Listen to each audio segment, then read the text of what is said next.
Welcome. I didn't see you there. It's it's the podcast, the franchise. That's the name of it. I'm your host over here in Brooklyn, New York, Bedford, Stuyvesant, on the ones and the twos. I'm on the ones, but I'm also on the twos. Now, we're here to talk about the best DC superhero of all time, probably. Oh, agreed. Come on. Well, it's him or Right? Superman, I mean, right? you know, huh? You know what's weird? I'm like way more a Marvel guy than a DC guy. Right. And Right. Well, I am too because of you. And the top Marvel properties are probably your Spider-Mans and your X-Mans. Okay. In comic books. I mean, I know the Avengers are big or whatever, and we haven't done either of those. And now we're going to do the two big DC superheroes. It's true. We've done now. We've done the two Marvels. We've done Iron Man and Avengers, and Superman and Batman. That's right. Yeah, Batman always been my favorite superhero ever since I was, a little tiny tot, and then he was not supplanted, but he was absolutely tied about 10 or 11 years ago by Daredevil. So Henry got big into Daredevil. I remember when it was happening. I helped with that, I think. you did you aided in that. Yep. I aided and abetted it. But Batman was big for me too, even growing up. I got into Batman probably around the time of Nightfall, the big early 90s storyline there. Sure. Yeah. I think the first Batman comic I ever bought was the Nightfall issue where he's fighting what's the guy? Firebug? No. Oh, I have that issue. Yeah. Yeah. I went sort of in and out of periods of reading Batman, and then I just kind of, when I got older, just stuck with it as part of my just thing with reading comic books. But when I was younger, I'd go into phases, and but no doubt when I was a little kid, I watched the show and loved it, and then when the movie came out, I went fucking bananas and loved that. Yeah, my grandfather, the day that Batman the Animated Series premiered, he pulled me aside and said, I think there's a new show you'd like. I hadn't even heard of it. This is my grandfather. He was amazing. And he turned it on. I remember watching that show in his living room, and it blew me the fuck away. And so I got super into that, and I got big into the Adam West show, and the movies were happening already. My mom took me to see the first Batman when I was 3 years old. To see the first one? Yeah, the Tim Burton one, the Joker one. And it was I think maybe my first movie in theaters. Wow. And she says she had to take me out of the theater really quickly, like early on, because I was terrified of the fucking Joker. That makes sense. I think it wasn't even with the makeup. I think when he's got his his human face on. It's very scary. Yeah. Yeah. It's. I mean, we're gonna get there, but yeah, it's. I mean, I remember all the hoopla because I was old enough. I was like 9 or 10 years old when it was building up, and a lot of the stuff coming out. I owned all the merch, and a lot being made of the dark tone of it. And one of the things we'll get to pretty soon, because we're going to start with the 66 Adam West movie, was that back then as a kid, I was reading the comics, which were quite dark in the 80s. He had rebounded Batman, and with that, and I never really differentiated. I didn't seem to care. It's so funny. I think just as a kid, the lighthearted tone was just as good to me as the dark tone of the comics and the movie. I didn't care. And I know just what you mean. And I think part of that is just because as a kid, it wasn't really like it is now where you can buy, like, trade paperbacks weren't as much of a thing. and like you couldn't like buy the animated series on DVD or like stream shit.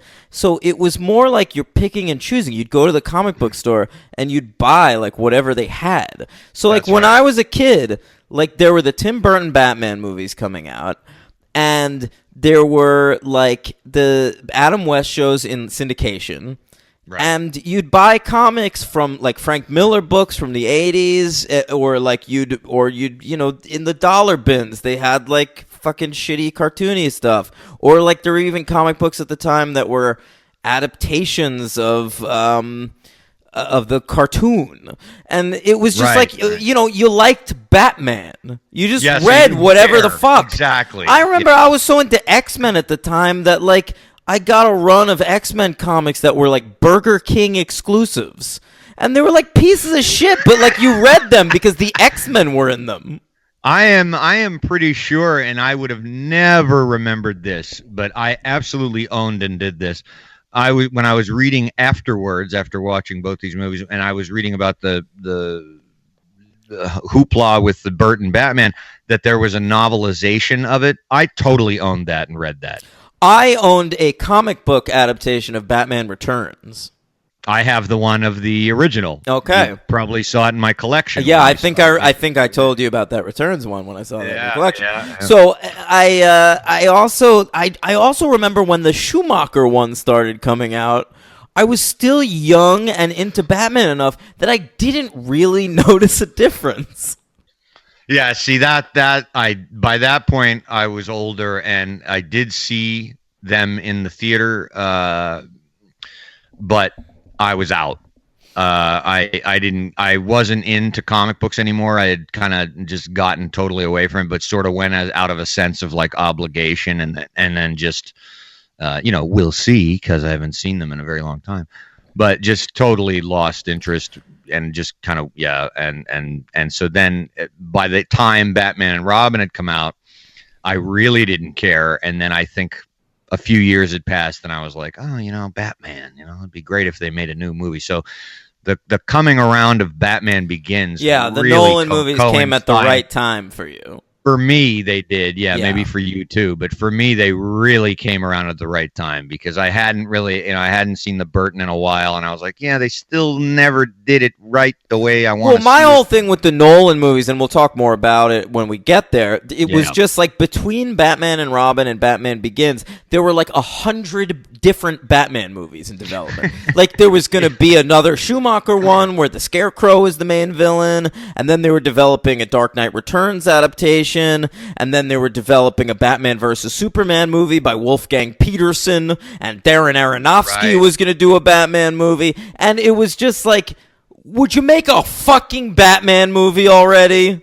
Like, because it was when comic book movies were finally like getting decent, where there were like the Singer X-Men movies and the Raimi Spider-Mans and the Blades and shit, and it just seemed like time. Make a fucking Batman movie. Yeah, I really did, and I always thought that maybe there was something more at play there, and that was just the complexity of the character, where the complexity of the development of the way he was to be treated, because I think they were always grappling with this 1950s and 60s comic book stuff, which then turned into the TV show, and then the Christopher Reeve Superman came out with all this gravitas, and I think there was probably, well, we could take Batman in that direction, but he doesn't have any superpowers. Well, that's where they were going to go at first. Henry, right. I think it's time to take a trip back to 1966.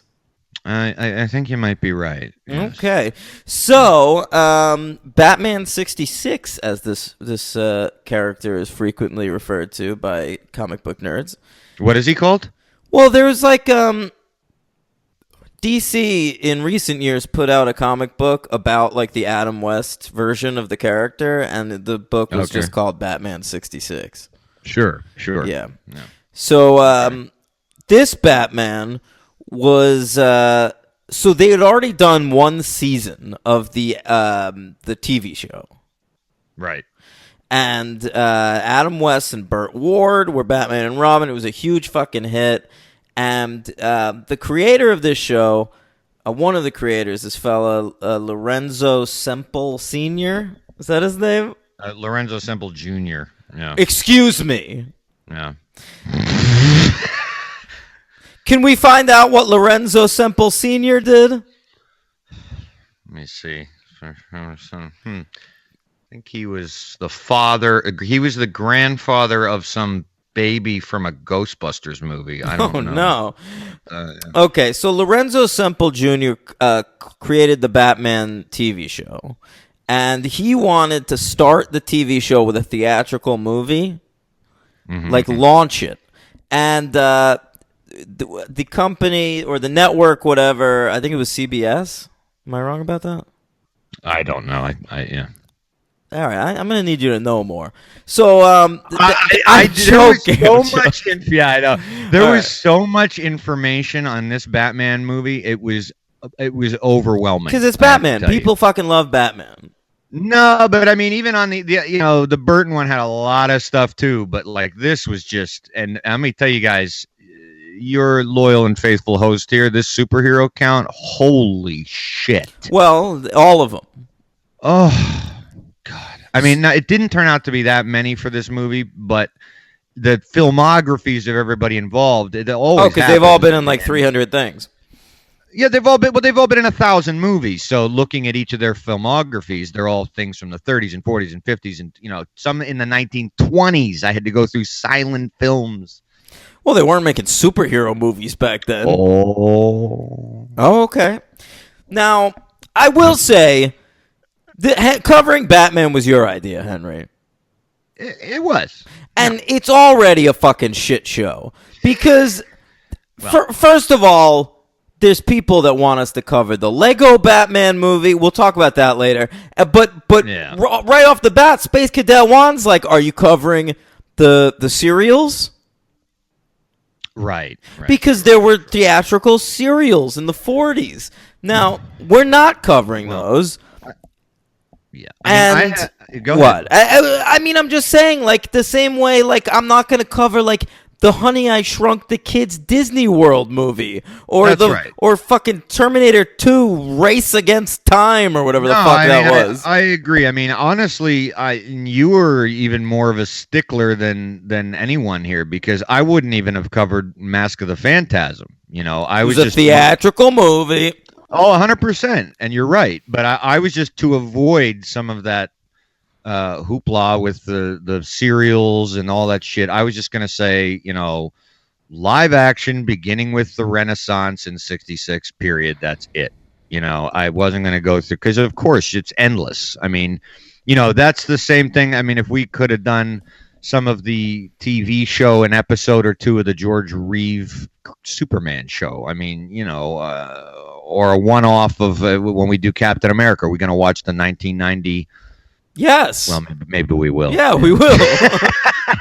But there was also a Captain America movie in the 40s. So I ain't covering that. Right. Hank. But, Lorenzo Semple. So we're not covering the Batman serial, sorry, but we're covering this Adam West movie. Lorenzo Semple. They didn't let him put out his movie before the TV show, but when the TV show was a huge hit, they let him do one after the first season. So that's what this is. Yeah, it came out 2 months after season 1, which is insane. That is insane. Yeah. Wow. Yeah. Yeah, well, I can't name anything. I was going to name I was going to talk about Lorenzo, but we'll wait a little bit. I'll talk about Lorenzo because Lorenzo turned into a hell of a writer. Oh, did he? Yeah, do you know anything about him? No, educate me. What do you have to say about Lorenzo? Well, it ties into my opinion of the movie, so I don't know. Should I reveal that already? I mean, maybe not. Yeah, it's Lorenzo Semple Jr. went on to be a screenwriter. He left the world of TV after Batman, and he wrote a couple movies. A little movie called Papillon. Oh, a little movie called The Parallax View. Heard of it, never saw it, but Papillon is one of my favorite movies of all time, and they just remade it, I believe. Yep, a little movie called 3 Days of the Condor. Okay, I stand corrected. I guess I know who he is. Sure. He wrote the King Kong remake with Jeff Bridges. Wow. He wrote the Flash Gordon movie. Henry, he wrote "Never Say Never Again." You know, that's funny you said the Never Say Never Again, because I swore he was involved with the Bond thing. But Yeah, I that. couldn't remember which one. Yeah, okay. So there you have it. Lorenzo Semple Jr. went on to have quite a career. He, of course, died in 2014 of natural causes. Oh, he's the one that died of Yeah, natural he causes. got old. Guys, nobody else seemed to. No, he did all right by himself. My God, that's one thing I found out covering both of these movies. Some real bad deaths. Really? I'm excited to hear Yes. about them. Just sort of all over the place, and some just fucked up lives. I didn't know this. I didn't know that Cesar Romero was gay and closeted his entire career. I did not know that. Oh, Did you know that? No, weird and wild stuff. Isn't that crazy? Yeah. I just never knew I that. didn't either, you know? but I never really thought about it. I never really, when I've seen Cesar Romero and stuff, I've never been like, who does he fuck? Me neither. But when you Wikipedia him, doing my superhero counts, like, oh, personal life, oh, confirmed bachelor, and was a homosexual. I was like, oh, okay, all right, yeah. Okay. Forgot it wasn't cool back then to tell anyone that. Yeah. Henry, the movie was directed by Leslie H. Martinson. Okay. And he was mostly just a TV guy, right? He just he directed a couple episodes in the first season of the show, and he just fucking worked in TV all his life. You look at his career, and he's just like directed episodes of everything up through like 1985. And I want to just ask you a quick question, your opinion on something. By the way, we never mentioned. I don't think we did. We might have. Forgive me if we did. But the passing of a giant, Stan Lee. Yeah, I love that we're celebrating the death of Stan Lee by covering fucking DC. Batman. Well, I wanted to make sure we mention it, and it didn't seem to come up on Harry Potter. And the reason I thought of it was because I wanted your opinion, and I wouldn't mind the viewers' opinions on this. Something I didn't realize as a kid, and certainly didn't realize until my older years, is there legitimacy to a lot of this point that Bob Kane is kind of hogging a lot of credit for the character of Batman when Bill Finger should really also get an equal amount? Bill Finger deserves a lot of credit. I think that's really legitimate because the thing about Batman is that Bob Kane created Batman, came up with the idea for Batman, but all the accoutrement behind Batman, like the Batcave and the Joker and Robin and Alfred and and Commissioner Gordon, that was all Bill Finger. Yeah, that's not cool, Bob. Yeah. All right, I just wanted to get that out of the way. Do you bring that up because of the Stan Lee stuff with was Jack Kirby really more Actually I did. I was going to ask your opinion on that. This isn't really the time or place, but yeah, I did. It made me think of that. Here's the deal with it. People say that because the way Stan Lee wrote comics was what he called the Marvel method, where he let the artist plot out the issues. Like he'd give them like what he wants to have happen in the book, and then the artist would draw the whole issue. And then Stan Lee would fill in the word bubbles and the captions and shit. Okay. So people say that the artists had a lot more input on the characters than even Stan did. But my argument with that is always like, yeah, you can say Jack Kirby had, helped a lot with the Fantastic Four and the X-Men and shit. But I mean, it's not like Stan Lee hit it out of the park with every artist he worked with. Like you could, I don't see how you can give Jack Kirby more credit for Marvel than Stan Lee when Stan Lee created fucking Spider-Man with Steve Ditko and Daredevil with Bill Everett and it was just Stan had a fucking style, right? And all those characters are part and parcel of that. So there wouldn't be no. I mean, it wouldn't even be. It wouldn't have been happening without Stan Lee. Jack Kirby didn't. Jack Kirby did a lot of work after he split up with Stan Lee as a writer for his own books, and they looked fucking gorgeous. But I don't see any of those concepts lasting till today. Right. Okay. Fair enough. How many New Gods comics have you read recently? Yeah. Okay. So in that sense, though, then Bob Kane really should get most of the credit for coming up with the original idea of Batman. No superpowers, the antithesis of Superman. I think he deserves that. Well, that's a lot. But I do think that Bill Finger wrote the fucking comic. Yeah. All right, Hank. Yeah. This movie was released July 30th, 1966. Almost 30 years to the day from my birth. That's right. Mm-hmm. Yeah. I was not born yet, contrary to popular opinion. Not a couple more years. Budget of $1.5 million. I could not find box office information. It's hard to find box office information for movies this old. It says I have 1.7 million estimated U.S. box office. That's what it says. Okay, I buy it. That's not very good. No, it's not. That's real bad. Well, it's not. Look, I found a list of the top 25 highest grossing movies of 1966, and this wasn't on it. Oh, okay. Yeah. So, it's a TV show. People aren't going to pay for what they can see for free. Right. Yeah. Of course. Yeah.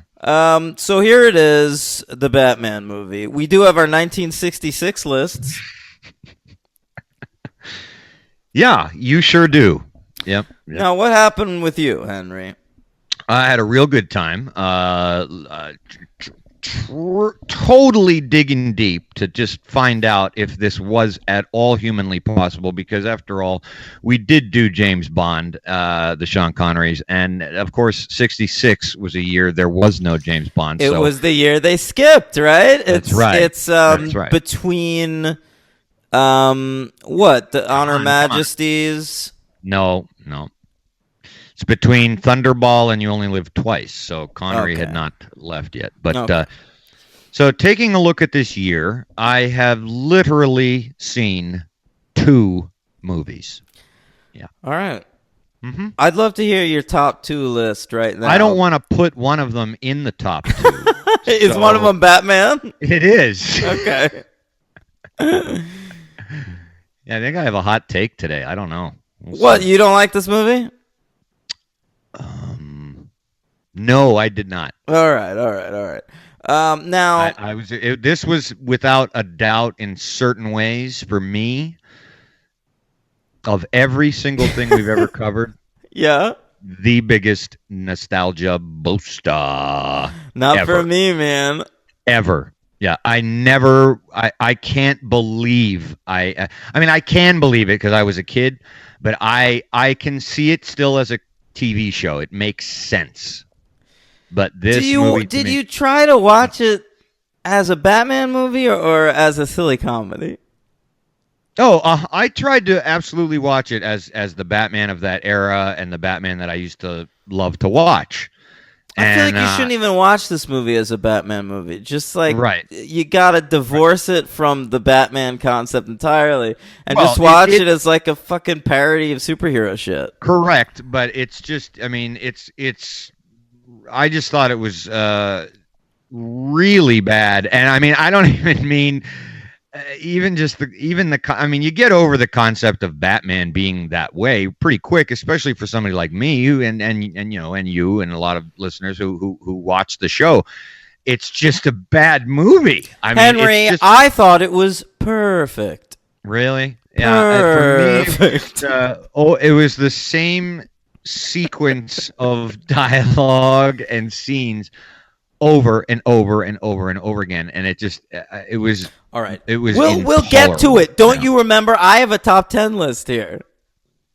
Yes, and I have a top one. So What's you go your ahead. one? What's your top one? The Good, the Bad, and the Ugly. All right, that's on my list. Henry, the top 10, my top 10 favorite movies of 1966. Here they are, because Henry is a Philistine and doesn't watch movies from before 1974. That's right. Mm-hmm. Yeah, Now, anything pre Mean Streets, I don't like. yeah, I think that's true. No, even though my favorite movie of all time is from 1968, Kubrick still. is your exception. You'll watch a That's Kubrick or a Hitchcock. Nothing else. No. Well, I will watch a Hitchcock, but I'm not a big fan. So anyway, go ahead. Oh, okay.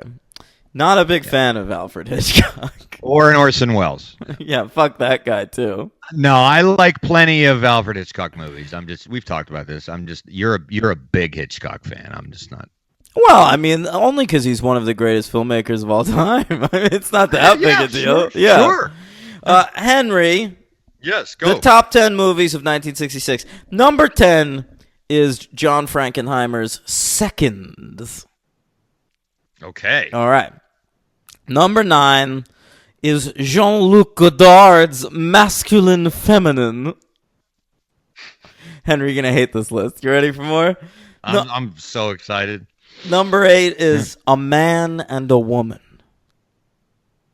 Mm-hmm. Okay. Number 7 is Roman Polanski's Cul-de-sac. Didn't see that. Although I did recently watch Knife in the Water. You'd be proud of Ooh, me. that's a great movie. No, not really. Oh, But- God, you suck. Number 6 Hmm. is who's that? Who's that on the list? Oh, it's Jean-Luc Godard making his second appearance with Made in USA. Okay. All right. All right. Mm-hmm. Oh, it's out number 6? Yes, it sure is, Henry. Give me my theme. These are the grand slams, the slap shots, the three-pointers, the touchdowns, the curling when the puck gets close to the circle. These are the heavy hitters of the franchise. Heavy hitters. Okay. Okay, number 5, Blow Up. Ah, yes. Right. Sure. Number 4. Great John Travolta. Stop it. My number 4 movie is The Good, the Bad, and the Ugly. Okay. Number 3 is Who's Afraid of Virginia Woolf? That's the Liz Taylor vehicle, right? I suppose, yeah. Yeah. Number Okay. 2 is The Battle of Algiers. And that's one I've always wanted to see. Yeah. Great one. And the number 1 movie of 1966. Stagecoach. No, it's Ingmar Bergman's Persona. Another one that I probably won't like, but I do want to see. That is a movie that I'm convinced that Darren Aronofsky has watched 100 times in his life. Oh, really? I think he steals all his little tricks from that movie. Oh, okay. Yeah. Interesting. Yeah. All right. He just watched that movie 1,000 times and then went off and made Black Swan and Mother. Right. Henry, enough, let's fair talk about it. Batman Adam West edition. Adam West, possibly my favorite screen Batman. I love him. It starts off with a dedication. You don't see that very often in movies. No, and some weird title cards too, right? Yep. The movie was dedicated to fun lovers everywhere. Yeah, it was. And they Yeah. showed some people making out. It was so strange. I probably haven't watched this movie since I was maybe 10.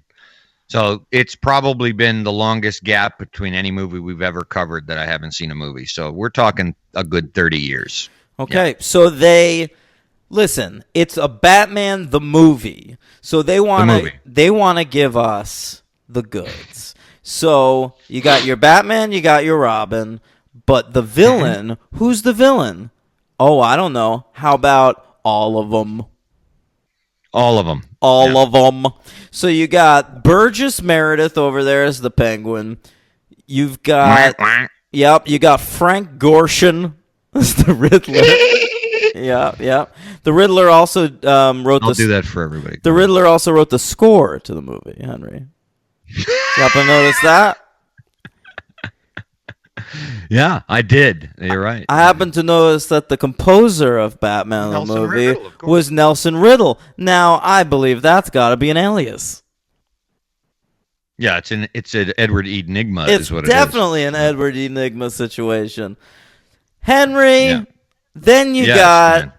The Joker by Cesar Romero. He's got that white paint right over that mustache. Did not bother to shave, even for the movie. Now, No, not going to do it. not gonna do it. Not gonna do it. Cesar Romero still, he's the. I think that for the most part, the villains they still work. Especially Burgess and Cesar. Okay, I'll tell you the one that doesn't work for me. Can I guess? Well, we've named 3 of them already. It's the other one. Catwoman doesn't work for you. Yeah. And Yeah, why is that? The problem with Catwoman is this was the second of 3 Catwomen on that TV Right. show, and Julie Newmar from the first season was apparently having back troubles, Right. and they Yes. replaced her in this movie with Lee Merriweather Post Pavilion, and then And then in season 3, they got Eartha Kitt. And I just think Lee Merriweather's not so bad, but she Yeah, just it's pales. fine. She pales in comparison to the other 2. Really? Yeah.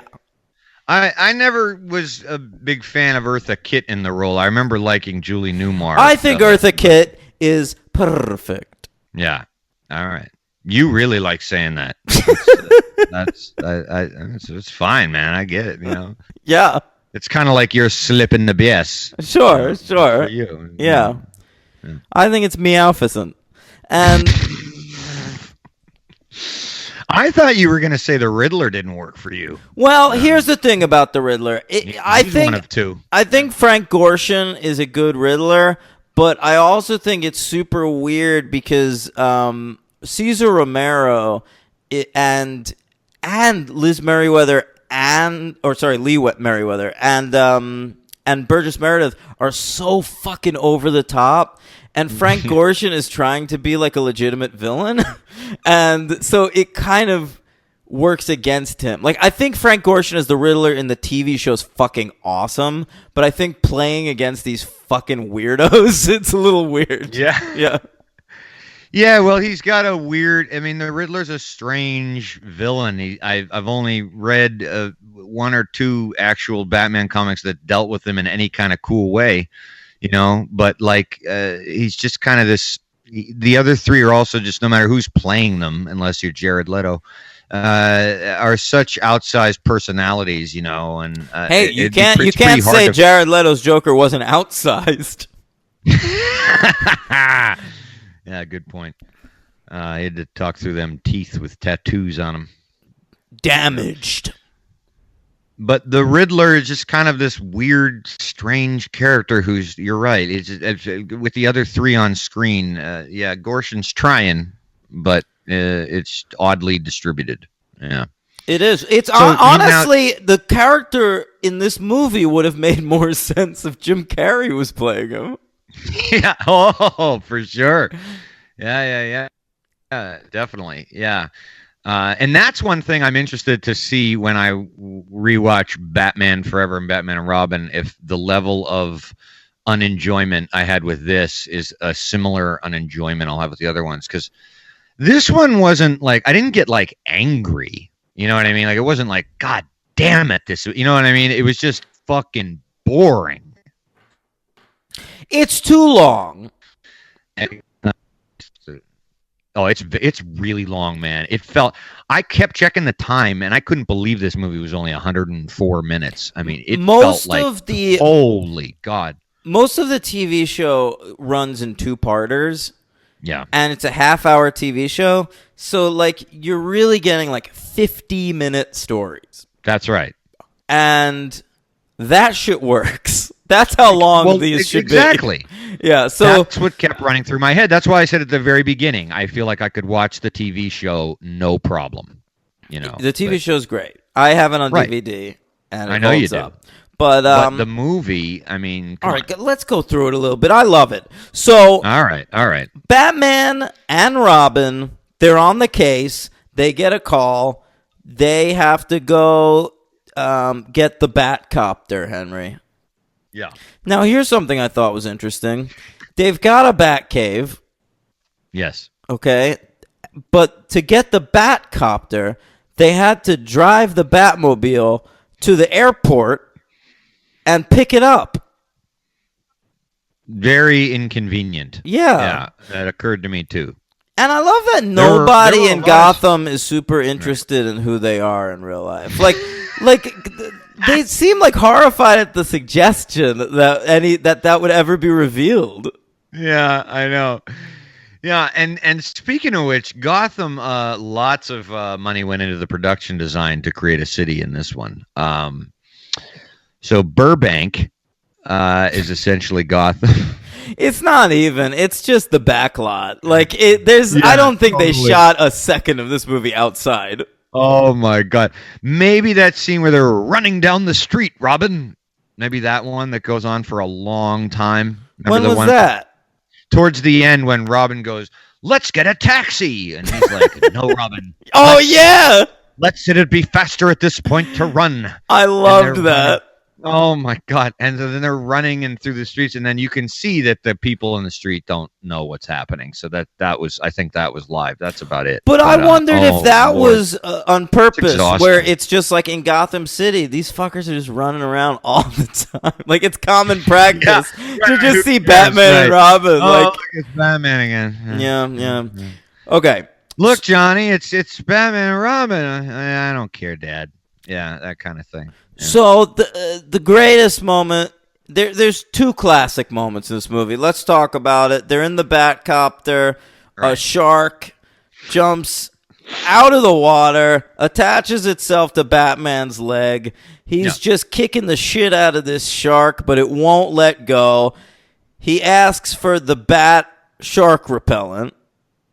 That's right. And then we cut back to the helicopter, and Robin has repellents in there for some different kinds of sea life.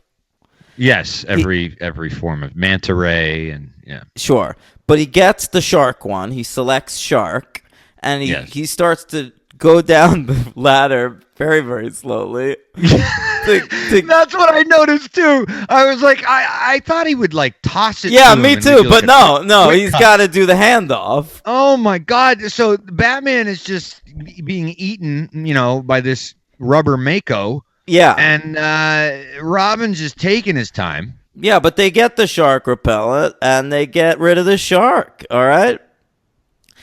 Yeah, the shark explodes when it hits the water. Because it was what, laced with Joker. Was bomb it? or something? Oh, that's right. Well, no, you're conflating two things, Henry. Oh, I don't know. I think the shark does not blow up, but then later on in that action sequence, there is they're gonna get blown up by a torpedo. Yes, and the dolphins save their lives. Well, a porpoise commits suicide right. by jumping out of the water and blocking the was a fucking courageous torpedo. beast. It was.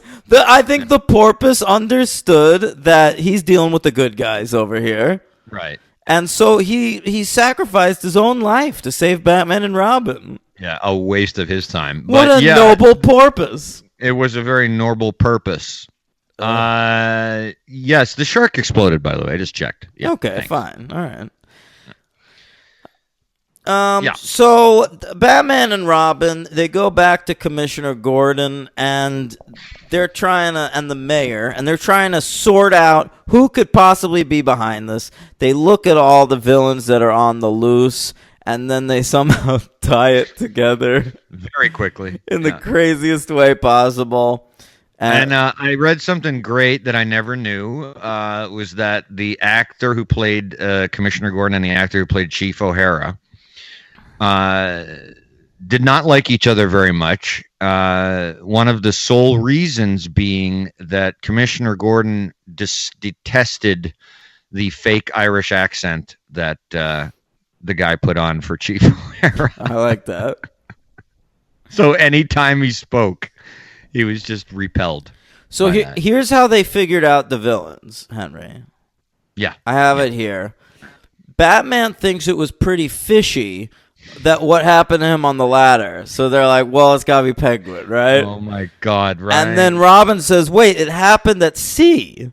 C for Catwoman. And Batman says, that was a hell of a deduction on Robin's point, by the way. Listen, wow. Robin is always on point in this movie. A lot more than Batman in this movie. Batman says an exploding shark was pulling his leg, so it's the Joker. Right. But Chief O'Hara says all of what they're saying adds up to a sinister riddle. Riddle, Riddler. All right? So fucking stupid. So they figured out, man. Yeah. It's some great... Listen, I Batman think you're put judging Batman- this movie with too much nostalgia. Henry, is my nostalgia making me an asshole? Batman was first created in a comic book called Detective Comics, and I think this movie really treats them as the great detectives that they are. Correct. Right. Yeah. Yeah. So Lee Merriweather as Catwoman, she like pretends she goes undercover at the Batcave as like a date for Bruce Wayne. Right. Because I guess the producers were like, Lee, can you do like sort of a Russian-y type of, Eastern? Sure, I can try. Okay. But she did it. Sold. She nailed it. Nailed it. Yeah. Yeah. I have question for Batman. Who do you think is behind the scheme to plot yacht disappearance? I cannot answer that. Next Oh, question. that's He right. gives a great press conference. I like that they're on that yacht. That's the villain hideout. And did you notice they all have their little personal cubbies? Personal for each in the Penguin submarine, you mean, or Yeah, in that where they're the submarine. They've all got little cubby holes. If you look in the backgrounds of all the scenes down there, there's one that's like the Joker's little cubby hole, and it's got like joke books. Oh, you're right. Yeah. And the Riddler has one with like a Riddler with like question marks on stuff. Sure. Yeah. It's all personalized. I like that. They're really working Obviously, together. Yeah. Now, I noticed some interesting things about this date Batman has with fake Catwoman. Yeah. Did you happen to notice Batman drinking milk? A lot. Oh. No, he never drinks alcohol in this movie, Henry. Batman is drinking milk out of a Chianti glass. I didn't notice that. Yeah, and he's swirling it like he would wine. Are you sure it wasn't a White Russian? No, it was milk. Because they don't drink, Batman and Robin. Remember later in the movie, Robin's like, drinking sure is a filthy thing, That was isn't it? insane. And Batman's like, sure, but they're still human beings. We gotta save That them. was insane. Yeah. I couldn't believe that little monologue. I was like, where's that coming from? There's a few little monologues in this movie. 1966. What are we worried about that for? Yeah, and there's also a strong message in this movie of supporting the police. Oh, big time. Yeah. Yeah. Batman at one point says, under these masks, we're normal American men. Support the police. That's our message. Right. Yeah. Yeah, 1966, a great year for, the police force and handling riots and things like that. Really, I really good. feel as though Batman would be against kneeling during the national anthem. This Batman certainly would. Sure. Yes. I also noticed a sequence at the date where Robin and Alfred were watching the date through like a plexiglass. Henry? Doing a little peeping Tom thing. Yeah.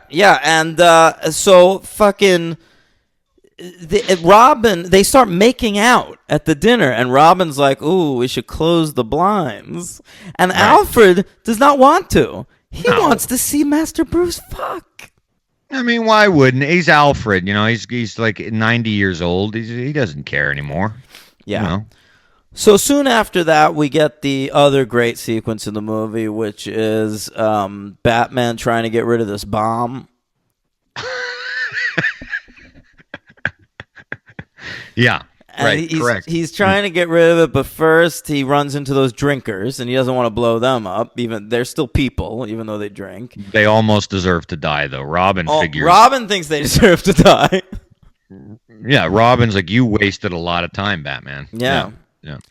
But so then there's a nun, and there's this group of singers or something, or like a trumpet player. Yeah, I mean, and you know, that's the kind of thing that The best, doesn't he just run into like a bird, and he's like, oh. Yeah. I mean, that's the kind of nonsense that worked in the TV show, though. You know, like it works in this movie. That sequence is unbelievable.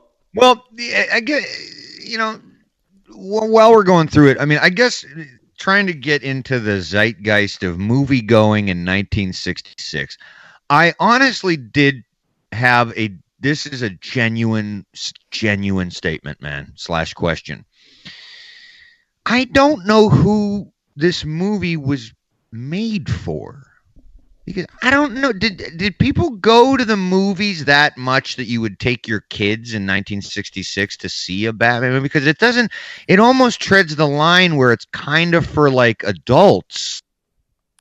Well, I think it's like a Pixar situation, Henry, where the movie was made with kids in mind, but adults can enjoy it too.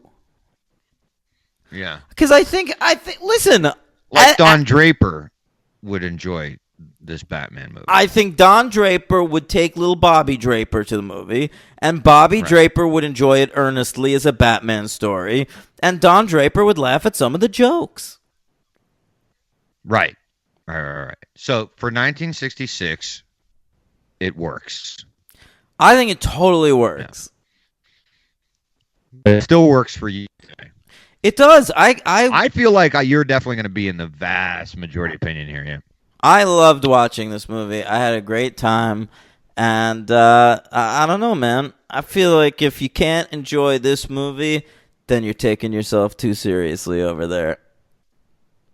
I've been known to do that. Yeah. If you can't enjoy this movie, then you're looking for Nolan out of every fucking Batman movie. No, you know, I just thought it would be funnier, I guess. I thought it was so funny. Yeah, it just I really think for me it was really a lot about the length of it. It was just I felt like if I would have sat down and it would have been like an 80-minute movie. I totally agree. This movie could have been like an hour 19. Right. Knock it out. Make it like 2 episodes. And it just the fact that it just seemed to go on and on and on and just, you know, of course it's absurd and of course it's silly. And what was it? The dehydrating people. Yeah. I mean, I don't care about all that. It's all fine. It's just, God, it's just meandering the fuck everywhere. I just didn't expect that. And it ended with a very strong pro-UN message. Yes, that everybody should speak different languages. Yeah. Which by far the strangest one, as I recall, was when they all get mixed up and everything. Don't they have like it's either, I think it's the West German guy speaking Israeli.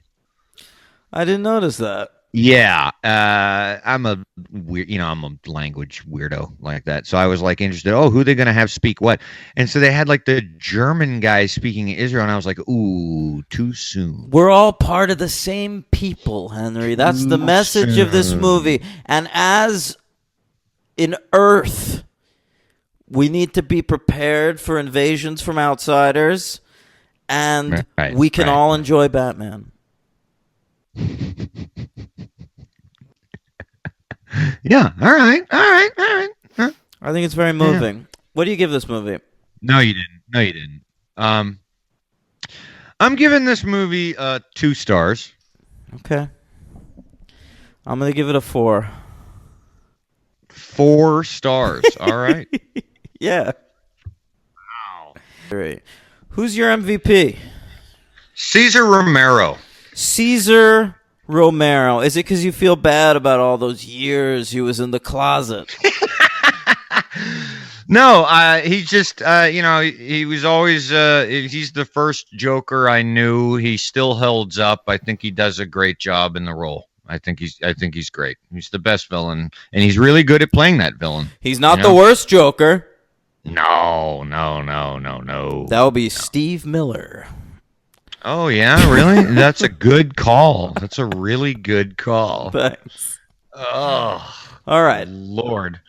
Who's your MVP? Adam West. He's so good. Yeah. That delivery, that low down voice he does, just that deadpan. He's so perfect. I love him. Okay, all right. I thought you might give it to the eyebrows that are painted on his cowl. I love that shit too, man. There's a lot of weird stuff going on with hair in this movie. You got Lee Merriweather has weird eyebrows. Yeah. Cesar Romero's got that mustache. A lot going on. Very true. I'll take the eyebrows over the nipples and the Schumacher ones. Yeah, agreed on that one. I'm giving my LVP to who I blame for this movie making it a nostalgia buster for me as a film. I'm not happy with you, Lorenzo Semple Jr. Listen to you giving shit to Lorenzo Semple Jr., one of our finest writers. Yeah. Maybe later. Yeah, he's great.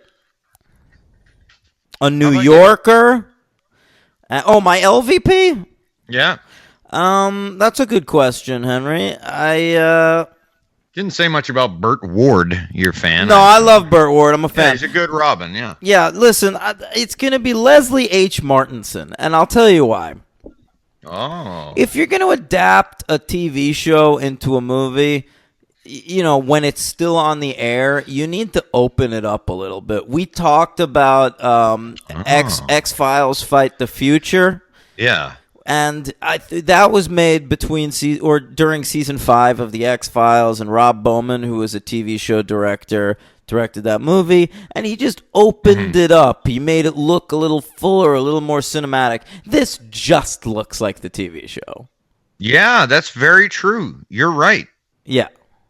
Yeah. And you don't have to go too crazy and make it look like a fucking Nolan movie, but it's I know 1966. what you mean, but it's not cinematic at all. Open it up, make it look like fucking, What's New Pussycat or something. Yeah, you're right. It does not have a cinematic look. It doesn't have a cinematic feel, and I think that's why I picked their Lorenzo there. I don't know. Some early tripping work for him. I don't know. Well, I just think that Lorenzo is the writer of the TV show. We're both blaming these people. Yeah. Well, but I think Lorenzo's the writer of the TV show, and this felt like a good, solid episode of the TV show. I think it's more important for the cinema to open it up. And I think Leslie H. Martinson failed to do that. Yeah, he took that Batcopter rope ladder down a little too slowly. I think so. No, that I actually thought was a good choice, but there were some poor choices. All right, folks, here we go. I'm going to burn through it. Some interesting stuff here. All right, first we got to do what this. What are we doing? Oh, I'd love to hear it.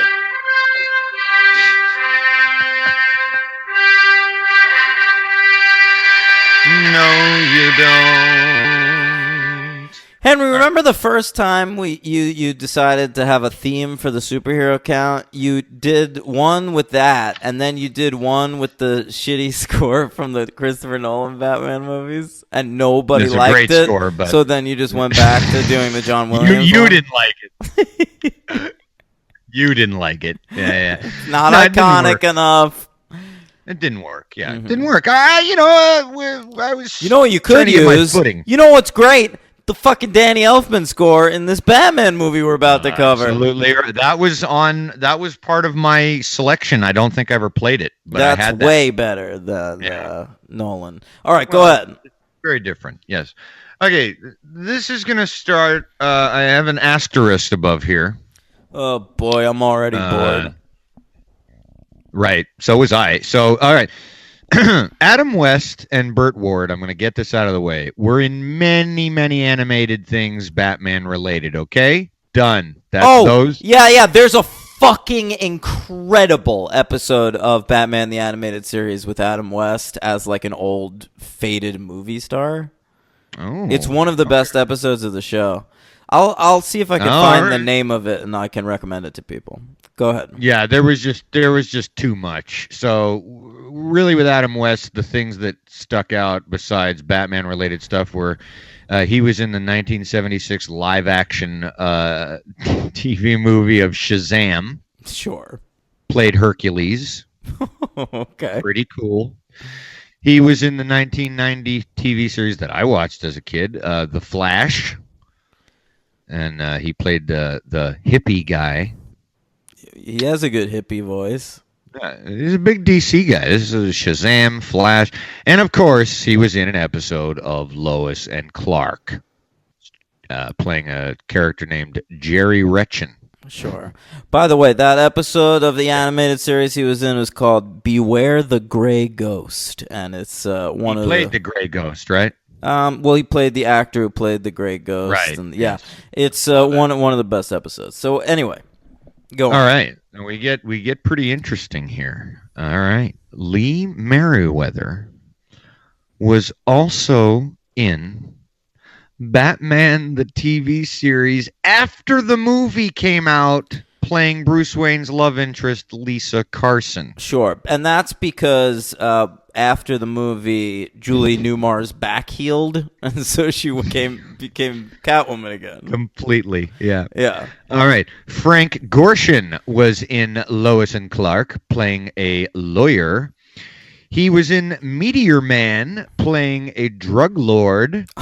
He was in Wonder Woman, the Linda Carter series, playing Toy Man. Sure, it's a good character. And are you being serious? No, kind of is actually. Yeah. Is he? Yeah, I don't know.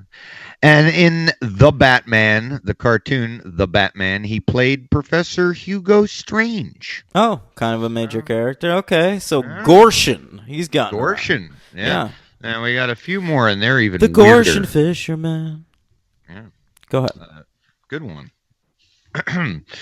So remember the guy playing the dumb admiral who's like sold the weapons, and Batman's like really kind of nasty to him. He's like, "So you sold weapons?" Oh my God! Yeah, I felt bad for that guy because he seemed like the biggest Batman fan, Yeah, and then he got totally shamed. Batman was so disappointed in him. Yeah, I mean, there's like nothing worse in the universe of the Adam West Batman series than if Batman is disappointed in Poor fella. And Batman said that to him right in front of his cute secretary. you. Yeah, not cool, Bat. Yeah. Yeah. Well, listen to this. That actor is named Milton Frome, and he was in an episode of the George Reeves Adventures of Superman from 1951. Okay. Okay. And in 1939, he played an officer in a serialized TV thing or movie. Dick Tracy's G-Men. How about that? And Batman was just created the year before that. No, that year, 1939. I believe 1938. I believe you're absolutely incorrect. 1989 being the 50th anniversary. Oh, Henry, do you want to check? I don't need to. I think you should. Yeah, should I? Yeah, I'll bet you any amount of money you want. You're wrong, buddy. 1989 was 50 years when they. Henry, what do you want me to do? If it's what? Henry? Yeah. Mm-hmm. Yeah. If it's 1938, I want you to blow my dick. All right? That's how confident I am. You're a horrific person. Are you looking? Are you checking right No, now? are you? Yep. And what have you found out? Let's see what I found out. Oh, no. Yeah. You are so full of shit in your confidence. I don't know why you would challenge me on this. This you shouldn't have challenged me on. 1939, Detective Comics number 27. Thank Really? you very much. Wait. Yeah, dude. 1989 was coincidentally being the 50th anniversary of Bat. That's why it was such a. Also, they made a big deal out of that. All right. Superman was 38. All right. I'm shamed. All right? Yeah, you fucking should be. Yeah. Okay. I'm sorry. Unbelievable. Yeah. All right. Well done. Were we done with superhero count? Oh, no, we're not. And you're gonna would you fucking hurry sit the there fuck and you're gonna up? We've fucking got listen. so much more to do. We're almost done. Maybe if you wouldn't have challenged me unnecessarily, would have saved I don't some have to time. blow you, do I? No, you cannot do that. Okay. And that'll be settled. Deal. You let me get through this. Gil Perkins, who played Big Bluebeard the pirate on here, who was giving Bruce Wayne a sleepy ride on a jet ski, as I recall. Come on, everything you describe is hilarious. Yeah. He was in a black and white 1944 serial of Captain America. Who do you play? Hitler?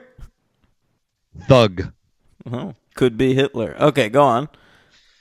The other pirate who's operating the controls, played by an actor named Dick Crockett. Of course it is. Was in the 1941 serial The Adventures of Captain Marvel. Oh, God.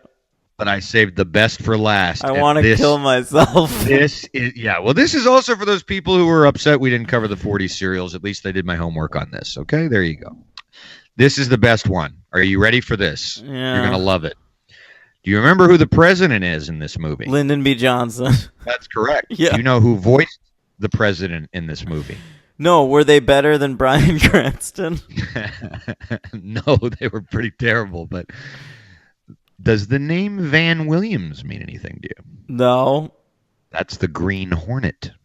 It's the guy who played the Green Hornet? Yeah. That's pretty good. Isn't that neat? Yeah, he was a bad LBJ. Yeah, but, it was funny that they got him over there because there was a crossover thing going on there for a while in those shows. Yeah, I guess that's true. All right, can we talk about Batman now? Yeah, I don't appreciate that underwhelming reaction to that revelation. I'm sorry I stiff-armed you. Planned it. Yeah, I don't blame you. You're still sore. All right, let's do it. How many Tim Burton movies have you seen? Oh yes. So it should be noted that more than me. that this Batman movie, it was originally offered to Guy Hamilton. Yeah. And then he turned it down in the late 70s. Him of Bond fame. Yeah, the guy who directed Goldfinger and shit. So then they offered it to Tom Mankiewicz. Tom Mankiewicz wrote a script called The Batman, which was supposedly like pretty on the campy side. I think he said he was going for darkness, but it was like pre-Dark Knight Returns. So like his idea of darkness and what Batman became were very different. And I read that. That was interesting to me. Very interesting. It was almost like he was a little ahead of his time. Yeah. Although, of course, the 70s Neil Adams Batman got a little bit there, but anyway. I suppose that's true. So Ivan Reitman was offered to direct. Did you know that? Yes. Yeah, and he wanted to have it with Bill Murray as Batman and Eddie Murphy as Robin. Yeah. By the way, not bad. It would have been something to see. I'll tell you that much. Yeah. So then they finally... I can picture Bill Murray as Batman more than I can picture him as Bruce Wayne. But I could kind of too, yeah. I could picture him as Bruce Wayne, just like flitting around a party. A very unattractive millionaire playboy Bruce Wayne. Doesn't matter how attractive you are when you're a millionaire playboy, baby. All right. So but Tim Burton gets approached to do it. This is very early on in his career. He's only done like Pee-wee and shit. And he approached Pierce Brosnan and Ray Liotta to play Batman. They both turned him down. Yeah. Can you believe that shit? I mean, Brosnan, I don't know what, he turned down James Bond originally, and then it went to Dalton. He turns Batman down. I did read that Ray Liotta did later heavily regret that decision. Yes, I did too. Ray He would Liotta's have been a nut job. cool Batman. Would have been interesting. Yeah. I think a lot of people would have been interesting. I feel like Ray Liotta can't play white collar, though. He would have been a blue collar that's Batman. a good point. That's a really good point. Yeah. All right, so then there are a lot of people. Tim Burton wanted Brad Dourif as the Joker. Another interesting choice. That would have been great. Yeah. And but the studio said you need a star as the Joker, so they offered it to Jack Nicholson, and Jack Nicholson had a deal where he had a hard out. He had to leave set at like 5 p.m. every day. And if there was a Laker game, he had to be at the arena in time to watch the Laker game. He's not making that up, folks. Listeners. No, this is all true. This is all true. Yeah. And he got paid $6 million plus a percentage of the box office. Supposedly, he ended up making like $100 million on this movie. Insane. And he wanted top billing, which was the least of his demands. Yeah. It's crazy that in 2 of the 4 like Batman movies of this era, Batman doesn't get top billing. In 2 of the 4, you said? Yeah, because Schwarzenegger gets top billing in Batman and Robin. Wow. Yeah. Wow. So, Sean Young was originally cast as Vicky Vale, and then she had to drop out because she's a maniac, and so they got Kim Basinger. Yeah. And so we end up with Tim Burton directing from a script by Sam Hamm and Warren Scarron. Warren Scarron was one of his lieutenants at the time. He co-wrote Beetlejuice. And Sam Hamm was a guy who's just he's still just been hanging around forever. He wrote a script for a Watchmen movie in the 80s that was floating around for a really long time. Really? And that was sort of his calling card. And then he still hasn't really done that much. Like, Batman's his claim to fame, but he's constantly, he's like a script doctor. Okay. Yeah. All right.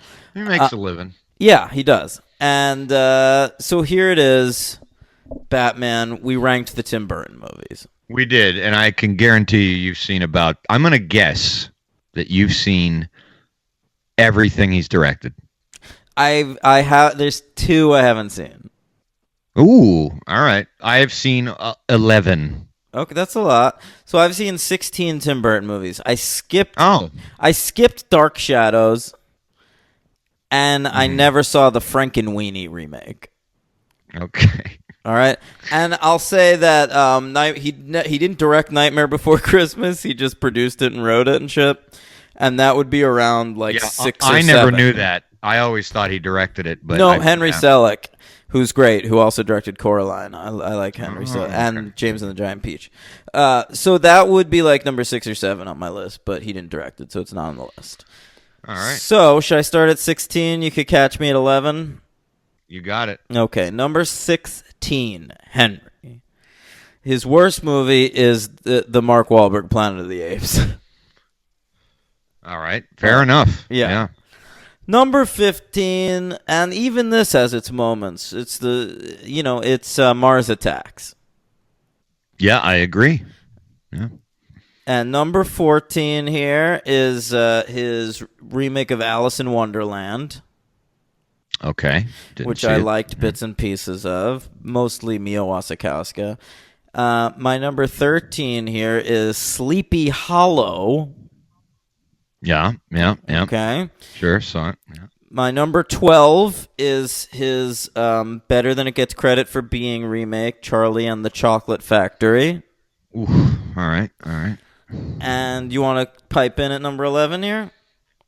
Yeah, and this was a real interesting list for me because I was very surprised at something. I realized of the 11 movies I've seen of his, I only hate 1. Yeah, see, that's the thing about Tim Burton. There's so much that's fucking annoying about Tim Burton, but he mostly makes good movies. Yeah, I was really surprised at that. I didn't expect that to be the case at all. I've So- defended Tim Burton to you a number of times, so I'm happy but to hear you've you also say that. trashed him quite a bit, my Sure, friend. well, because he's so easy to make fun of because, my hair and my marriage to Helena Bonham Carter and, Yeah, movie right. magic. I bet you didn't go to see his exhibit at MoMA in 2010. I did. No. What was that like? I didn't really want to go. I went for somebody, but it was cool. It had like a lot of his little like miniature sculptures and shit that from movies and stuff. Like very Beetlejuicy type stuff, as you would imagine. Yeah. All right, what's number 11? Number 11's the worst movie by far he ever did, and one of the worst movies probably ever made was Planet of the Apes. I don't know if it's one of the worst movies ever made, but it is a piece of shit. It is abominable. Yeah. So that's my 11. Okay, my 11 is a movie I liked because, I'm still going from 16, and that is Miss Peregrine's Home for Peculiar Children. Oh, I didn't see it. Yeah, All right. with his My new number muse, 10, I haven't Eva seen- Green. Sure. He always has to have one of those. Yeah. My number 10 is a movie I remember when it came out, and I thought it would be garbage, and I think it's got its moments. It's kind of funny, and that's Mars Attacks. There you go. My number 10 is his, I think he always maybe regretted not directing Nightmare Before Christmas, so he made one of his own, and it's not as good as that, but it's still pretty solid. Number 10 is Corpse Bride. Ah, okay. I didn't see it. My number 9 is a movie I haven't seen since the theater, I don't think, but I really liked it when I saw it in theaters, and that is Sleepy Hollow. Yeah, it's okay. Yeah, my number 9 is a little movie called Batman. Ooh. Wow. Okay. My number 8 is a movie I haven't seen in a very, very long time, but I'm going to give it the benefit of the doubt. Edward Scissorhands. Okay, that's too low. My number 8 is Sweeney Todd, the Demon Barber of Fleet Street. All right. I think we're going in a similar direction here, though. Number 7, I almost left Well, it to off. me, Edward Scissorhands has got to be a top 5. That's crazy to me. No, well, that's how I feel about, we'll get there. Okay. Number 7, I almost didn't put on the list for a rewatch, but that's why it's right smack in the middle. I'm putting Batman Returns. Okay, yeah, well, we'll get there next week. Right. My number 7 is a movie that one of his more recent works, and I thought was overlooked the year it came out, and that is Big Eyes. I knew you were going to say that.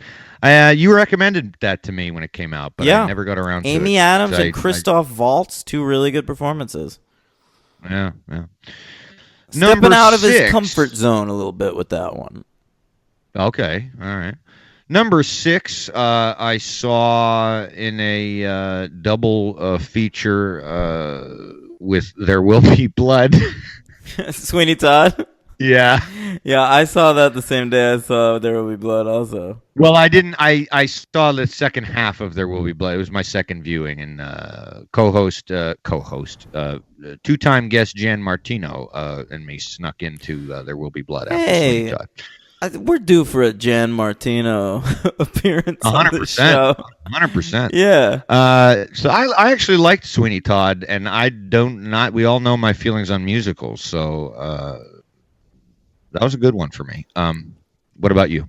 My number 6 is a really good one of his more personal movies, and that's Big Fish. Okay, and I'll skip the theme song for time, but I'll just say heavy hitters. Okay, heavy. Number hitter. 5. Number 5 for me is Big Fish. I loved it. Yeah, it's a great movie. My number 5 is Batman Returns. Okay, better than the original Batman. Yeah, well, yeah, I knew yeah, that. definitely. I knew that. Yeah. I knew that. Yeah. Number 4, another movie I haven't seen in a million years, but I don't think it would diminish at all. Number 4 is Pee-wee's Big Adventure. That's my number 4, and we've reached, to me, his 4 masterpieces. Here they are. Oh, okay. Oh, right. Go Sorry. ahead. Number 3. Number 3, Ed Wood. That's my number 3. Ooh, I love what's Yeah, happening same here. 4 and same 3. Uh-oh. Yeah, well, we're not going to have the same number 2. And that, for me, is Batman. That's right. Yep, and I have Edward Scissorhands. This is very interesting. So the number 1 Tim Burton movie ever made. We're both is- going with Beetlejuice. That's Yep. honestly a little surprising to me, and I almost went with Edward Scissorhands. But Really? Yeah, but if you really think about it, just the amount of Tim Burton in Beetlejuice, it's so inventive and imaginative in every fucking frame, and it never gets annoying, and the performances are all great, even I from agree. that child molester. Oh, God, that that redheaded guy, Jeffrey right? He plays Jones. Winona Ryder's dad. Yeah, Jeffrey Jones. So What's his name? Jeffrey Jones. Oh, okay. Sorry, yeah, you lost you there. Mm. Yeah, Beetlejuice is a masterpiece. I love it, and I haven't seen it in a while. I'd love to see it again. It's perfect, and it is so inventive. There's nothing like it before, and it's perfect. It's great. All right, let's talk about this Batman. It was nominated for an Oscar. So Batman was finally released June 23rd, 1989. To much fanfare, Henry, Warner Brothers Studios was lit up like the Batcave.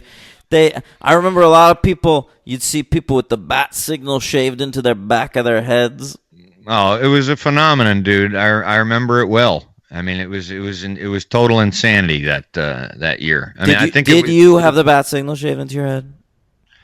No, I didn't do that, but I had lots of bat gear. I had bat hats, bat shirts, bat shorts, bat socks, bat posters. I had a giant poster of Vicky Vale. Creepy. I was 10. Why was she your favorite? Was she your favorite character?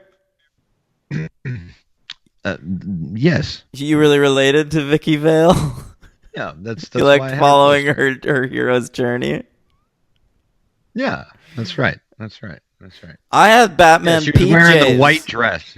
Yeah, I Batman remember that. PJs. Yeah, with a Velcro But see, I cape. had a lot of that. Yeah. But see, I had a lot of that bat stuff well before this movie. You know, like I had the Neil Adams like covers and all that shit. You know, a lot of the Neil Adams drawings and shit. But yeah, it was Batmania, man. It was Bat Book and Fever. Okay. Yeah. So it was released June 23rd, 1989, the week after Ghostbusters 2, which we just covered.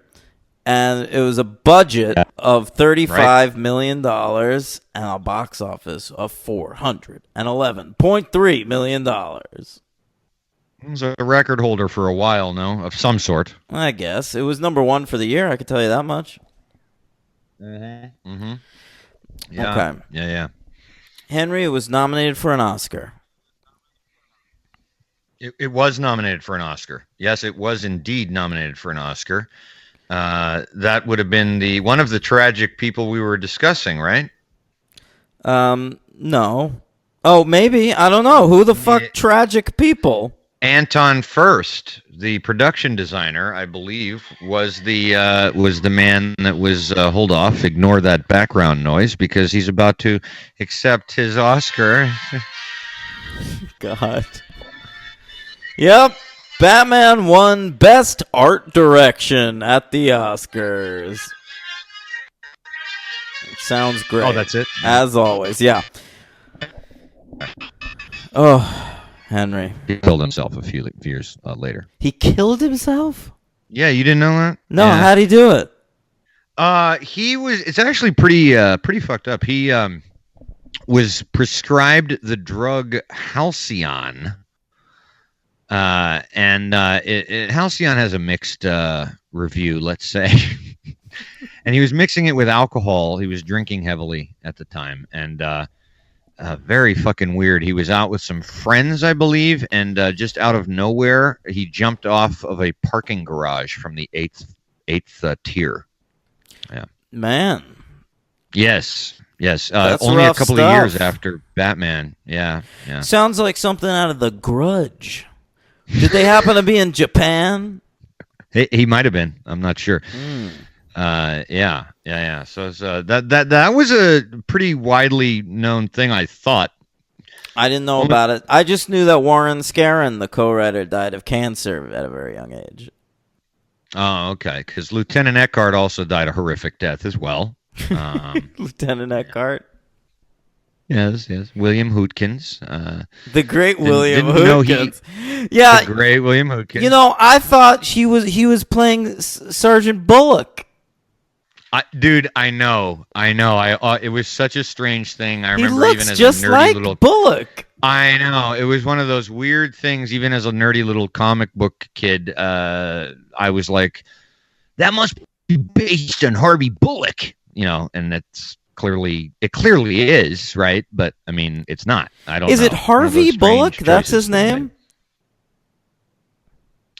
I thought it was. I think his name's Harvey 1939 Bullock. Oh, God. Well, that's just interesting because that's pretty sloppy for Batman to name two major characters Harvey. Yeah, well, okay, now that you're having me doubt now. I don't know. I wasn't in doubt about the other thing, but... Wait, before you look anything up, Henry, this movie was nominated for a Golden Globe Award. Oh boy. Okay. Let's see what that was, and it was Harvey Bullock. Okay. Yeah. Here we go. There it is. It's Found the it. GGs, the Golden Globes. It's the Hollywood Foreign Press, mostly French.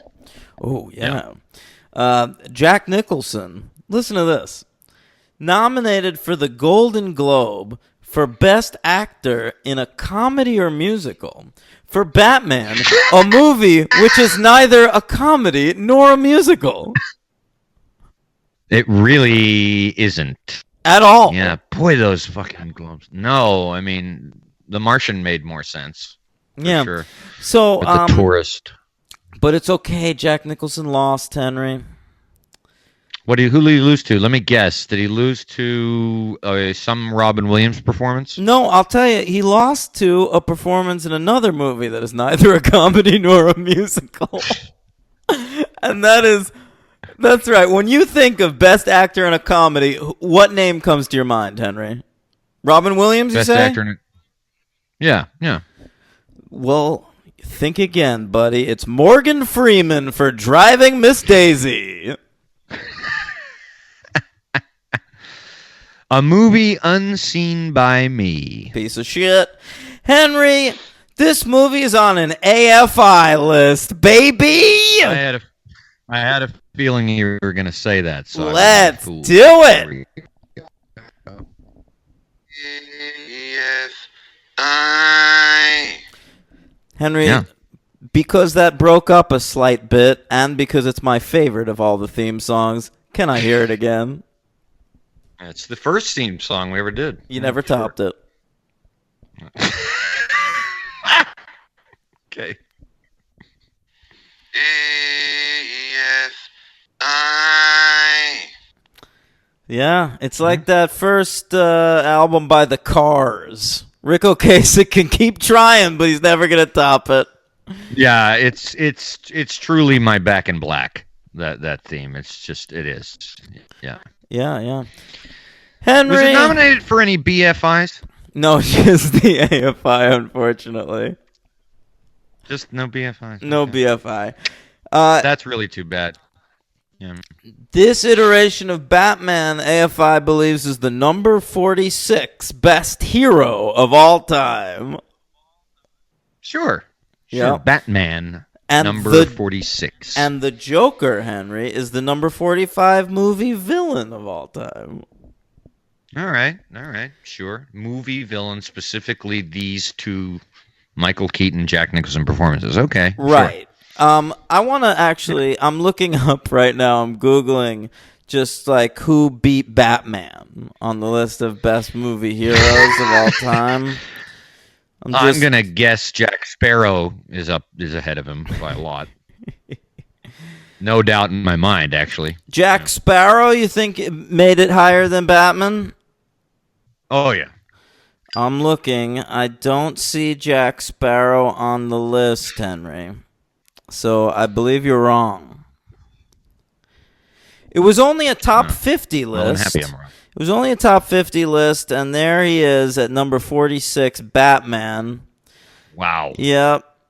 He got beat out by Moses, by Charlton Heston there, and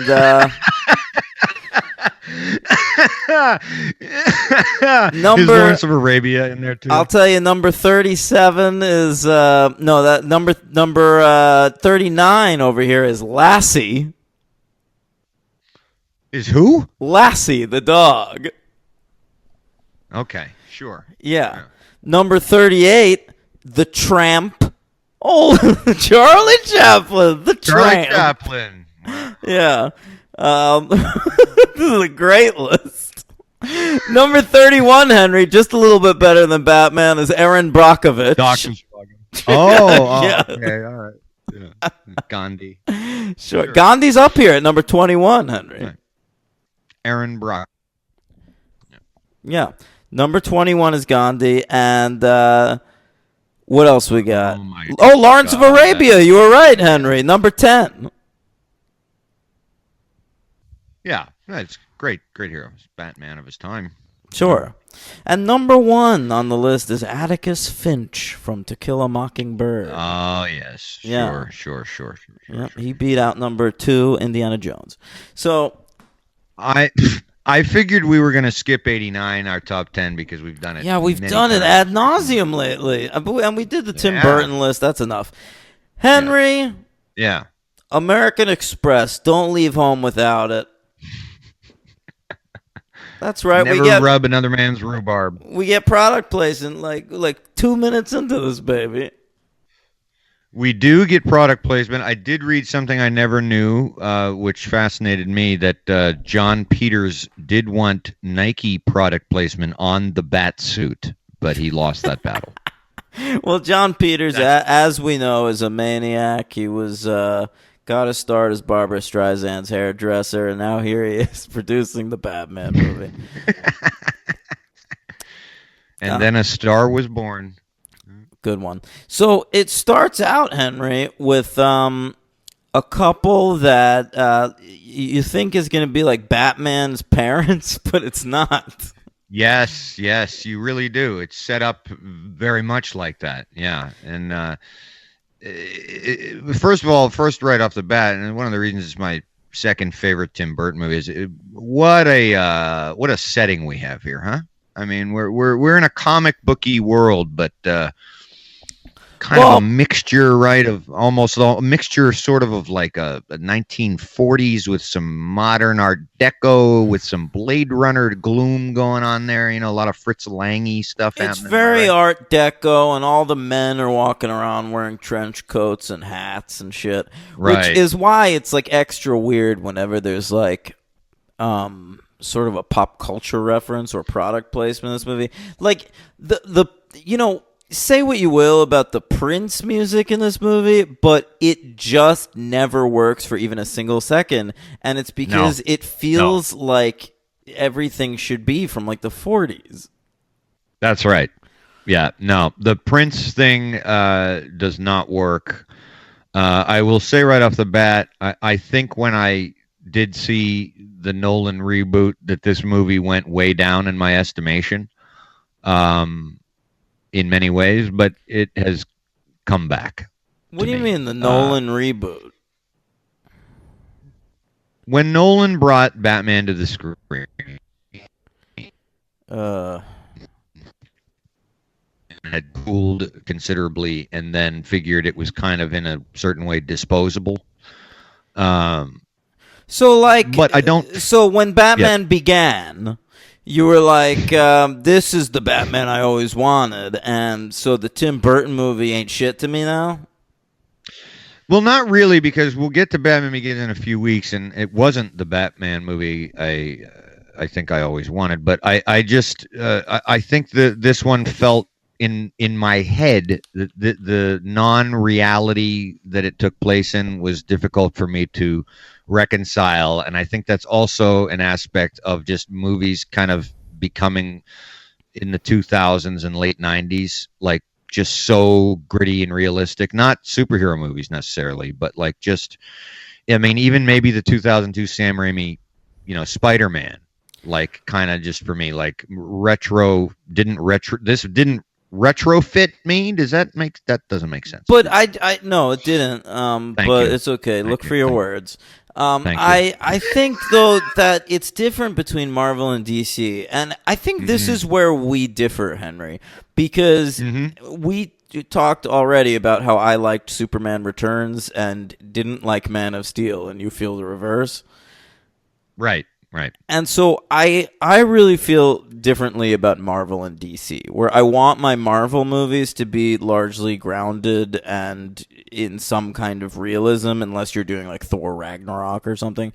Right. And Spider-Man and the X-Men movies of the early 2000s were like a huge step towards that. But DC takes place in a crazy universe where there are just like gods and other dimensions constantly, and all the Right. and everyone's got ridiculous powers, and the Justice League lives on the moon, and so Right. and Batman doesn't live in New York. Batman lives in Gotham City. Right. And so to me, I feel like I like when my DC movies are a little bit more on the fantastical side. And so when someone tries to do something like Man of Steel, which is like a down-to-earth, gritty, realistic version of a DC character, it doesn't work for me.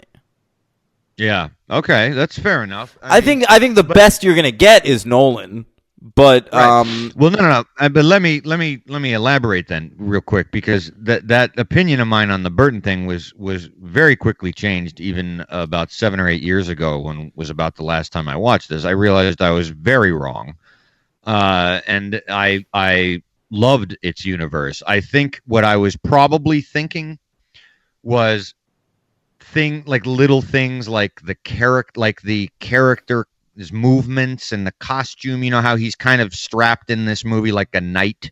yeah, He's almost like a knight in armor, and he can't really move. yeah. And Where, so I where was did he get thinking, that like, idea? Do you think?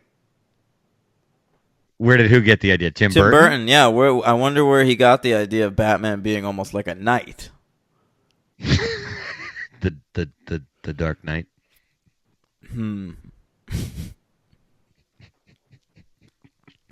Anyway, go You're on. not getting my point. I dropped that perspective, and I loved the movie, and I liked the fantastical world that it took place in. So it was just a brief spell where I had no use for this film. I But understand, realized- and yeah. I like the first two. I like the two Tim Burton Batman movies a lot. I think they really have a place for me. I think in many ways the Batman that I see in my head when I think of Batman is the Batman from these movies. But I always felt that this first Batman is not quite fully formed. I think it's kind of all over the place tonally. And to me, anyway, and you'll let me know what you think next week, but I always felt like this felt like a sketch.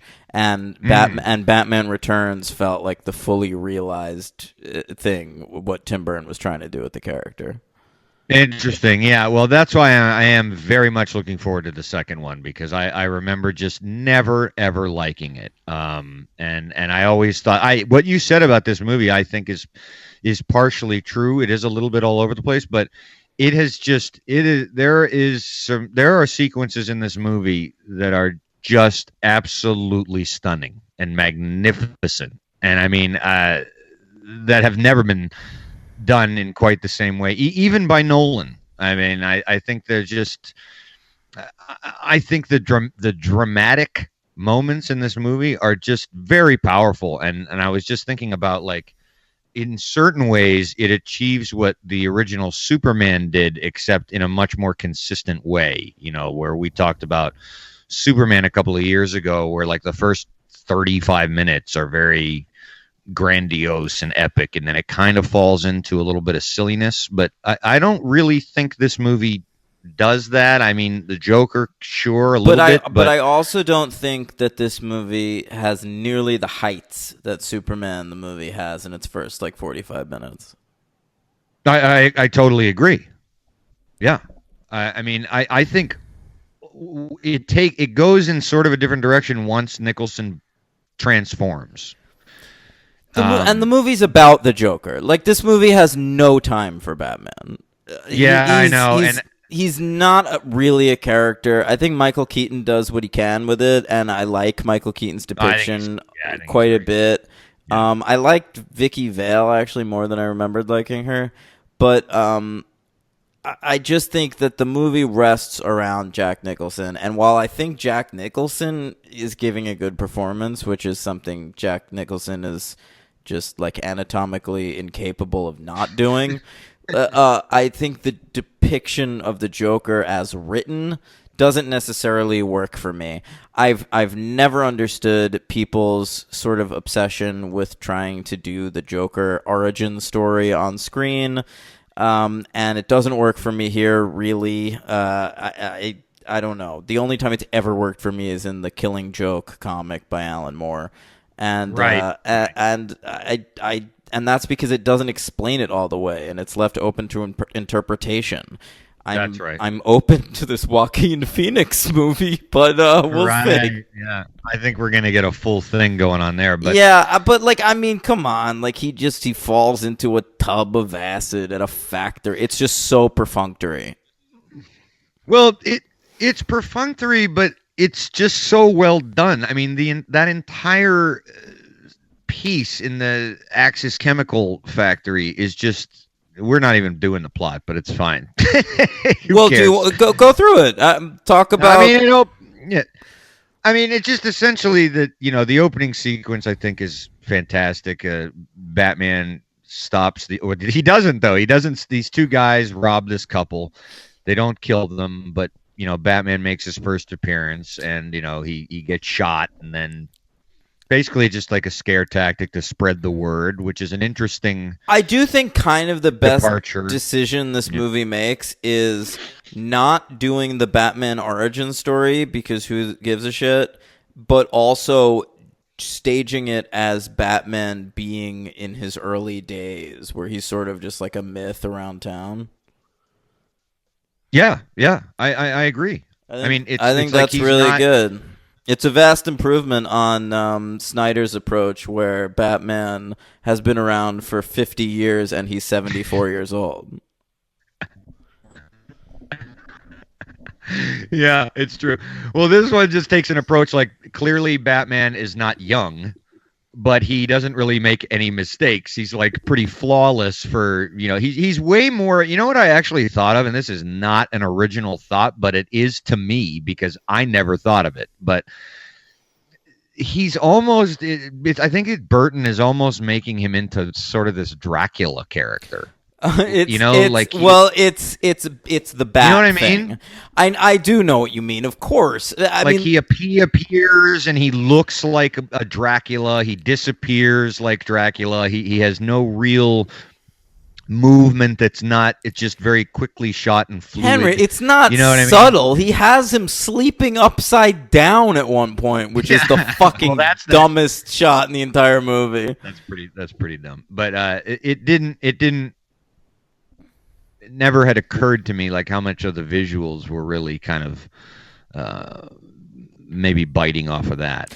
I do think like that opening where he gets shot and then like keeps just walking towards the muggers. Like, it's very sort of creature of the night, universal monster kind of zombie almost, like George Romero. Yeah.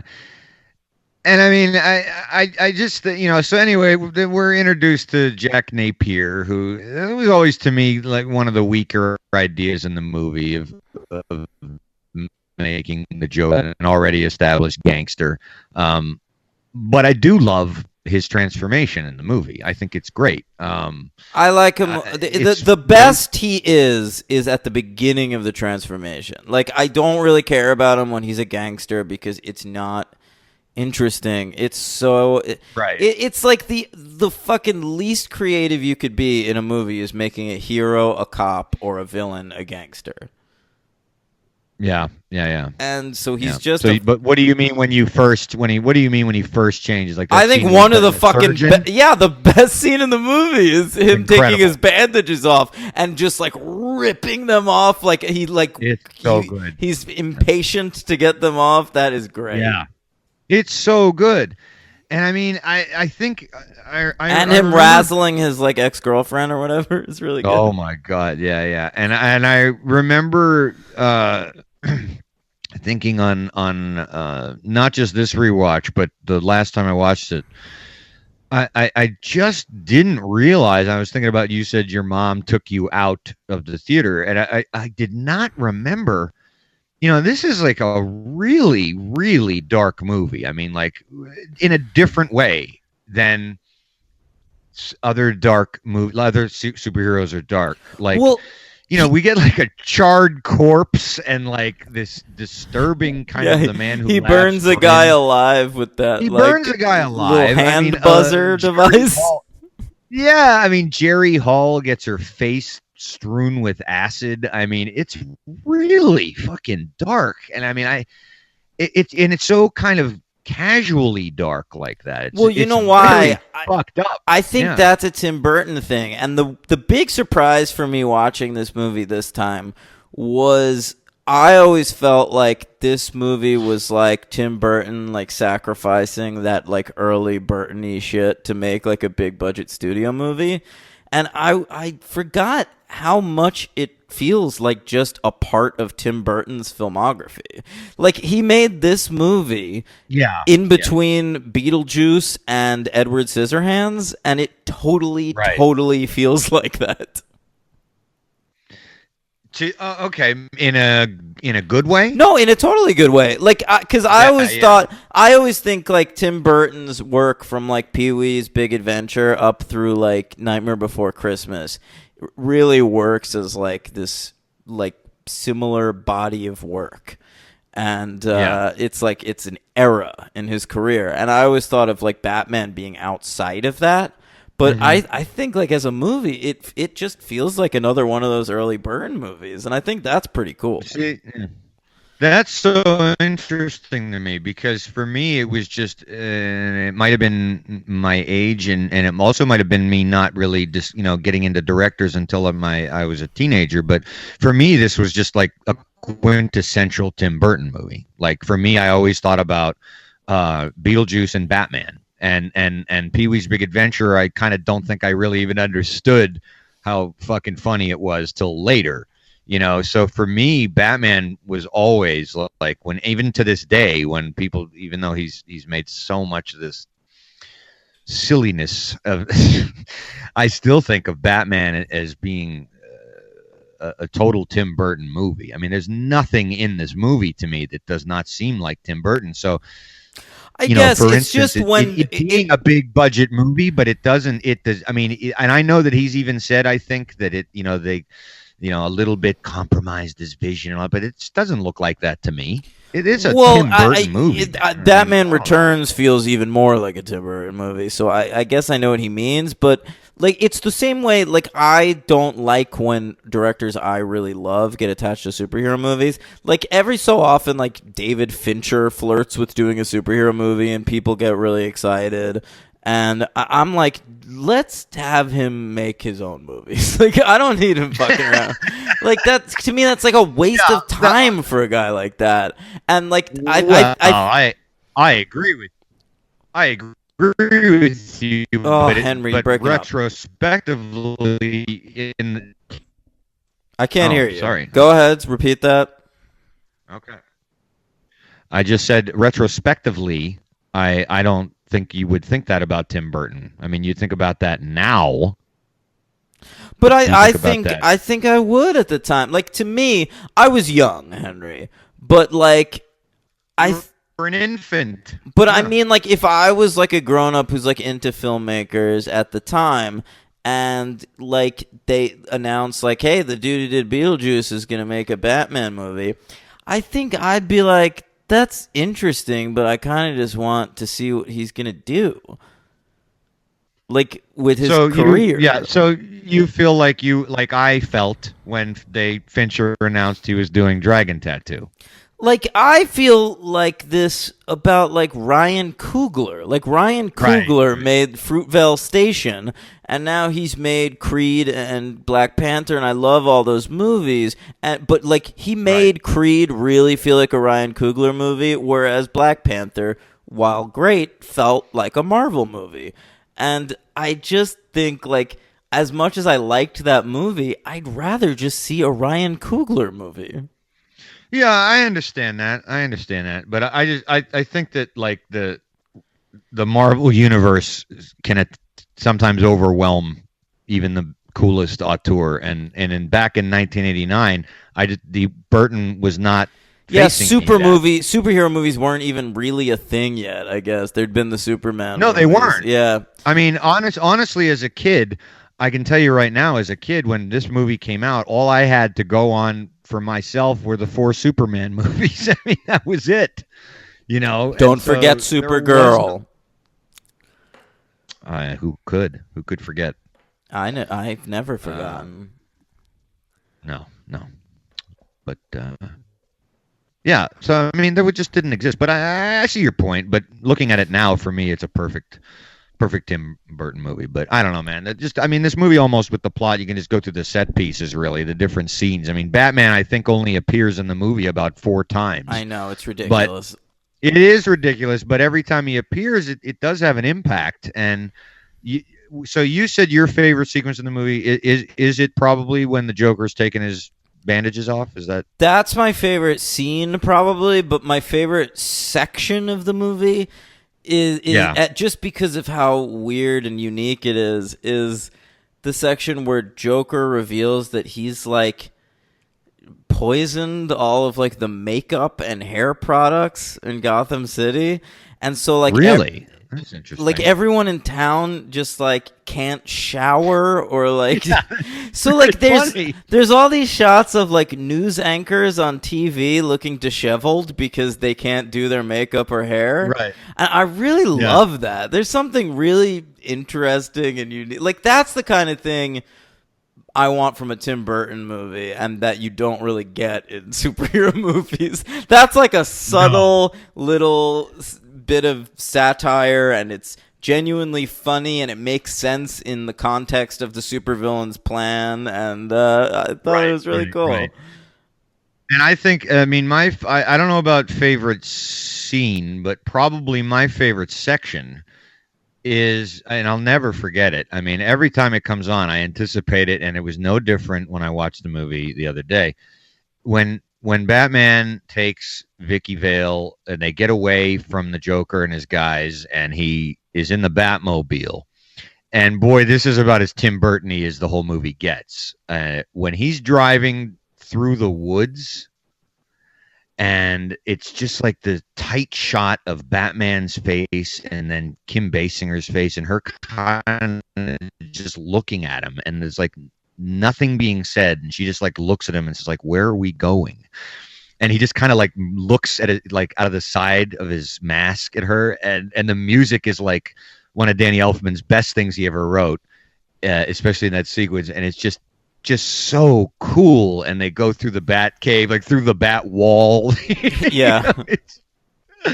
It's astonishing. And when the Batmobile drives up, I'm acting like the Batmobile is my favorite part, which it's not, but I love there's just these things that are happening in this movie where there's really no talking in a movie with quite a bit of dialogue, where like when the Batmobile blows up the Axis Chemicals and the Joker shows up in a helicopter, you know, I just thought that was it's just really wild. And I mean, it was just so cool. I don't know. Just stuff like that in the movie is just, I've never seen anything like that.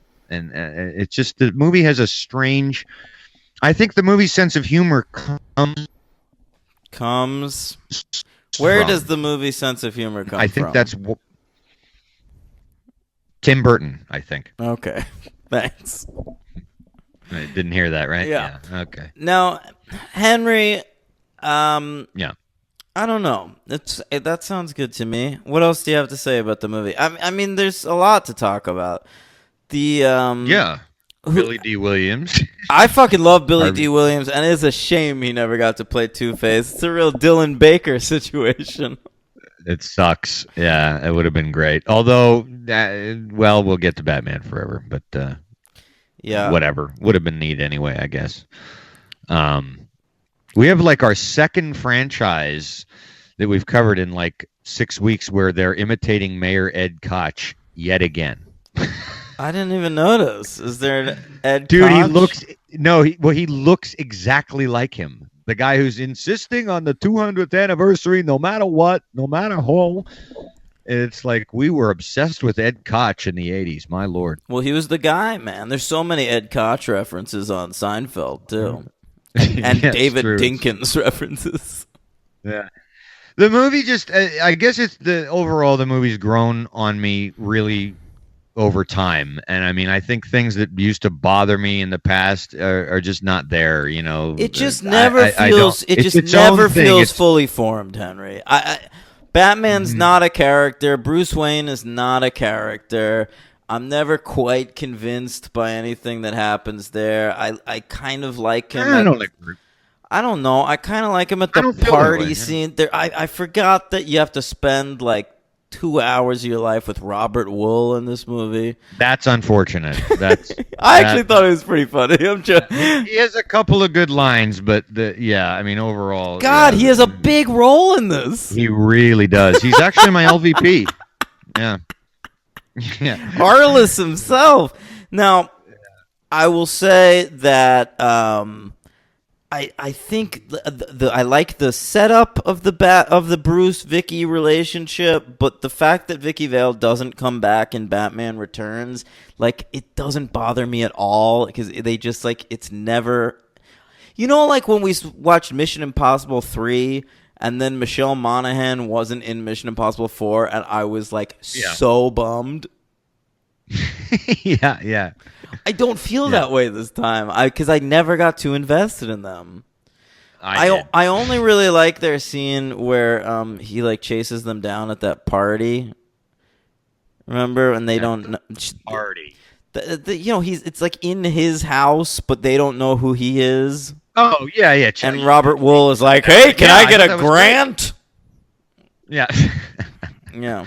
But see, I like the sequence when Alfred brings her into the Batcave. I thought that was cool. Well, what and is then Alfred doing? Like revealing his secret identity?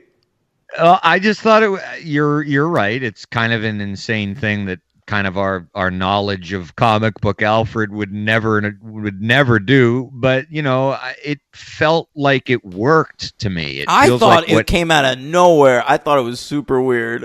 really, Yeah. Because then I liked their conversation. He's been Even dating with the her for like a minute. And Alfred is Well- just like, well, this is the person that he belongs with, and I'm going to blow up his entire cover here. It's Kim Basinger. But anyway, after that, it's just a dramatic moment, and he has to get back out there. And, the Batwing stuff is a little on the ludicrous side. But then when he crashes into the cathedral, let's just briefly talk about that whole sequence. The parade?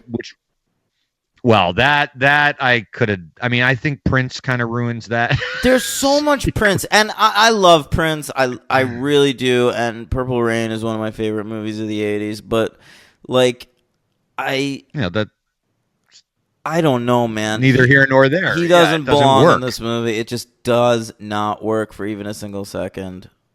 No, it doesn't. I mean, but once He's not the guy. Once that, no, and once that's over with, and Batman gets rid of those poison gas balloons, and then, I wanted to ask you something too that I never paid attention to. I thought it was there's something we haven't addressed in these movies. He kind of kills indiscriminately. Don't care. Which is okay.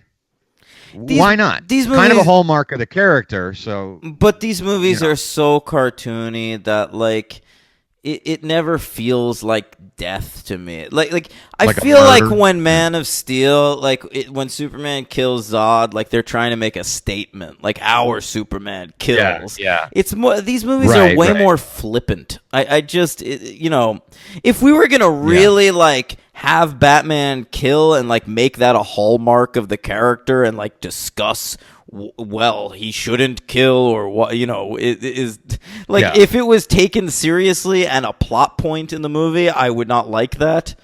But it's just so Right, offhanded.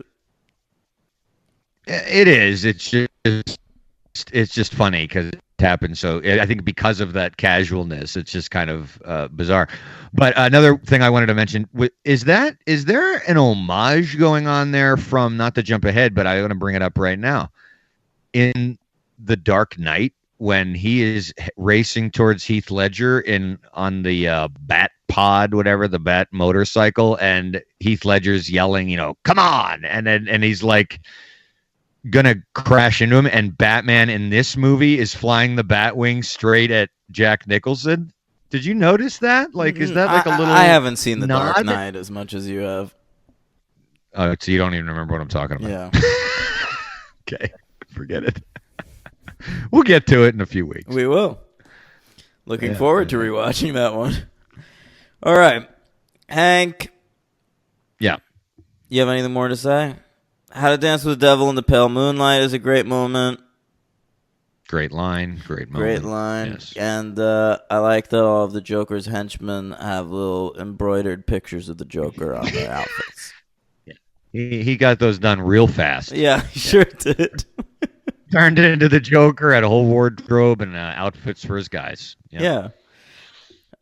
And the museum scene is Look, terrible. I could talk about. Again, gets great when Nicholson's finally gets to her table and sits down and lights the candles with that crazy lighter. That's great, but the whole sequence of destroying art to the sound of Prince still doesn't work for me. Yeah. What do you give this movie? 5 stars. Okay. Hey, man. You gave 66 4. Yeah, I'm giving this one a 3. Oh, baby. Wow. All right. It's good. I It's a can- good I can Batman see that, though. movie. I can see that. That makes sense to me. I can see this being a 3-star movie. I just think it's, for me, it's a 5, and it's not nostalgic because I haven't seen it in a long nostalgia. time. No. Well, you're Henry, 66. but like nostalgia. the way we discussed this movie just now, I think there were sufficient problems with the movie that you agreed with that prevent Sure. it from being a 5. No, nothing that was that major that would prevent that. All right. No. Okay. No. I thought about it. I got to tell you, when I went into it, I was thinking I was going to end up at a 4 or even maybe a 3. But it's just got too much in it I love. There's too much in it that I love it negates the other stuff. So it's a landmark film. Who's your MVP? Jack Nicholson. Okay. That's fair, of course. I'm going to go with Michael Keaton. And for 2 reasons. One, I suspect I won't be able to next week. And 2, I suspect I will. yeah.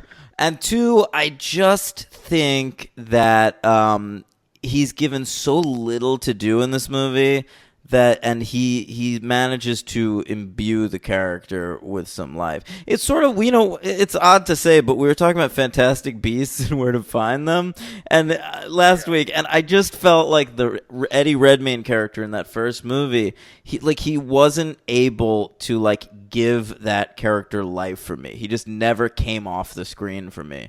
Whereas, like, in his little screen time, I think Michael Keaton sufficiently becomes Batman. Yeah, I agree with you. I agree. Yeah. And your LVP is Arliss? It is Arliss, yes, indeed. Okay. Yeah. My Yours is LVP... I mean, that's kind of a tough one. I don't know. Prince. I'm going to go with Prince. All right, I got a quick superhero count here. I'd love to hear it. I know you do. It's your favorite part. It's easily my favorite part. Yeah. It's my favorite part of the research. Oh my god, dude. Oh, I almost let it go too long. What would have happened? Michael Keaton in Spider-Man Homecoming and the upcoming Far From Home playing Vulture. That's right. He's also Birdman, or the unexpected virtue of ignorance. That's right. Tracy Walter, who plays the Joker's right-hand man, Bob, who he then inexplicably shoots, which I thought was a great movie. He was in Conan the Destroyer, playing Malak. Who could forget? I'm going to skip his card. You're breaking up all over the place. Hurry the fuck up. Who played Lieutenant Eckhart? What's that? You're breaking up all over the place. Hurry up. So the dead guy, what was he in? Henry, the guy who killed himself. No, that was the production designer. William Hootkins died of pancreatic cancer. Oh, right. Okay. And who is he in superhero shit? He was Lieutenant Eckhart in Batman, in this Batman, in case you didn't hear that. And he was in Superman 4, The Quest for Peace. As Nuclear Man? Playing one of... no, he was one of the men sitting at the table when Gene Hackman introduces Nuclear Man. Oh, great. Okay. And he was also in the cartoon Iron Man 1995, from 1995, playing the Crimson Dynamo. Oh, doing a Russian accent. Interesting. And lastly, another one of the Joker's henchmen, Christopher Fairbank, the actor, was in the movie The Guardians of the Galaxy, playing a character who I don't remember called the Broker. Nor do I. Probably on the Collector's planet or whatever. There you go. That's it. All right, cool.